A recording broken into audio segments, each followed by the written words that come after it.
एक छोटे से कस्बे में एक कारीगर रहता था जिसका नाम रामू था।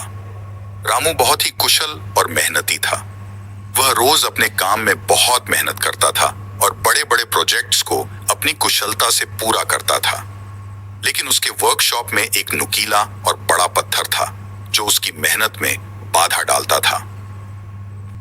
रामू हर दिन अपने काम में ध्यान लगाकर उस पत्थर से बचने की कोशिश करता था, लेकिन जब भी उसका ध्यान थोड़ा सा भटकता, वह उस पत्थर से टकरा जाता और उसे चोट लग जाती।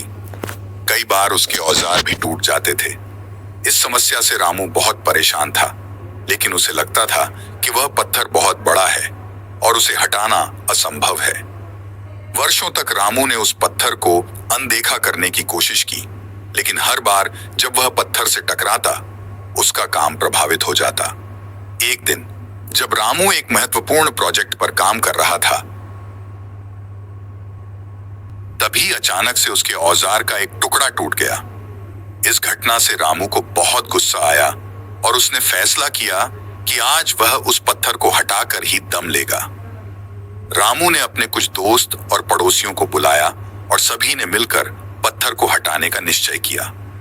सभी ने मिलकर पत्थर पर फावड़ा चलाना शुरू किया। पहली बार में ही जब उन्होंने पत्थर पर फावड़ा मारा तो वह थोड़ा हिला। कुछ और प्रहारों के बाद वह पत्थर बाहर निकल आया। यह देखकर सभी चौंक गए।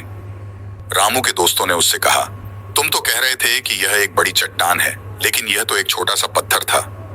रामू ने हैरानी से सोचा कि उसने कितने वर्षों तक इस छोटे से पत्थर को एक बड़ी समस्या मानकर खुद को परेशान किया। यदि उसने पहले ही इस पर ध्यान दिया होता तो वह इसे अकेले ही निकाल सकता था। रामू ने सोचा, मैंने अपनी समस्या को बहुत बड़ा मान लिया था, जबकि यह वास्तव में इतनी बड़ी नहीं थी। मैंने खुद ही अपने काम में बाधा पैदा की। इस घटना ने रामू को एक महत्वपूर्ण सीख दी कि कभी कभी हमारी समस्याएं उतनी बड़ी नहीं होती जितनी हम सोचते हैं। हमें बस उनका सामना करने का साहस करना चाहिए। इस तरह रामू ने उस पत्थर को हटा दिया और अब वह अपने काम में बिना किसी बाधा के जुट गया। इस अनुभव ने उसे सिखाया कि समस्याओं का सामना करने और उन्हें हल करने का प्रयास ही हमें सच्ची सफलता की ओर ले जाता है।